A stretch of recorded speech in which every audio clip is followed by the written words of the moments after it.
नमस्कार किसान भाइयों, जेडी न्यूज यूट्यूब चैनल में आपका स्वागत है। प्याज को लेकर उपभोक्ता मंत्रालय ने किया बयान जारी। क्या आने वाले दिनों में प्याज के बढ़ेंगे और भी भाव? किसान भाइयों, इन दिनों कई राज्यों में प्याज के रिटेल में भाव 100 रुपये प्रति किलो के पार चले गए हैं। सरकार लगातार प्याज के भाव कंट्रोल करने का प्रयास कर रही है। केंद्र सरकार ने प्याज के भाव काबू में करने के लिए बम्पर स्टॉक लगभग 90 से 95% तक खाली कर दिया है। जी हाँ किसान भाइयों, उपभोक्ता मामले, खाद्य एवं सार्वजनिक वितरण मंत्रालय की ओर से जारी एक प्रेस विज्ञप्ति में कहा गया है कि सरकार बाजार के घटनाक्रम से अवगत है और प्याज के भाव काबू में रखने या स्थिर करने के लिए सुधारात्मक कार्रवाई करने के लिए बड़ी निगरानी रख रही है। किसान भाइयों, आपको बता दें कि खाद्य और नागरिक वितरण मंत्रालय ने मूल्य निगरानी प्रकोष्ठ यानी पीएमसी द्वारा रिपोर्ट की गई है कि अखिल भारतीय मॉडल औसत खुदरा मूल्य प्याज के भाव 60 रुपये प्रति किलोग्राम से ज़्यादा हो गए हैं। पुणे, दिल्ली, चंडीगढ़ और कुछ शहरों में बाज़ारों में प्याज के भाव 100 रुपये प्रति किलो तक हो गए हैं।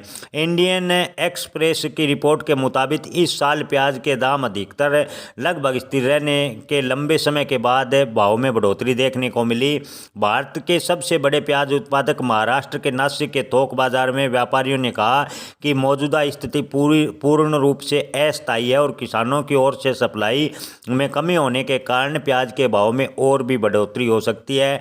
रबी सीजन का पुराना स्टॉक लगभग खत्म हो चुका है और नया स्टॉक अभी बाजारों में आना अलवर का थोड़ा बहुत शुरू हुआ है।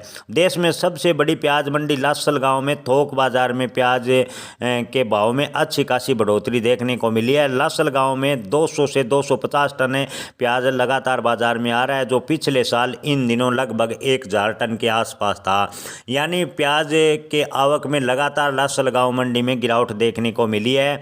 किसान भाइयों, आपको बता दें कि प्याज के अनुमान है या थोक व्यापारियों का अनुमान है कि दिसंबर तक प्याज के भाव में गिरावट दर्ज नहीं होगी। व्यापारियों को उम्मीद है कि कटाई और सामान्य सप्लाई की बहाली के लिए अगले 20 दिनों तक प्याज के भाव स्थिर रह सकते हैं। उसके बाद एक बार फिर प्याज के भाव में थोड़ा बहुत उछाल देखने को मिल सकता है। किसान भाइयों, महाराष्ट्र में किसान जून और जुलाई में अपनी खरीफ प्याज की फसल बोते हैं और अक्टूबर में इसकी कटाई करते हैं। हालांकि इस साल अक्टूबर में बारिश और दिवाली के कारण कटाई में देरी हुई। एक अन्य फसल लेट खरीफ सितंबर और अक्टूबर के बीच कोई आ जाती है और दिसंबर के बाद काटी जाती है। सबसे महत्वपूर्ण रबी दिसंबर से जनवरी तक बोई जाती है, जो प्याज की आपूर्ति को लगातार बनाए रखती है। लेकिन इस बार ऐसा देखने को नहीं मिल रहा। इस बार लगातार प्याज की आपूर्ति बाधित हो रही है। ऐसे में थोक व्यापारियों का मानना है कि दिसंबर तक प्याज के भाव अच्छे खासे किसानों को मिलते रहेंगे।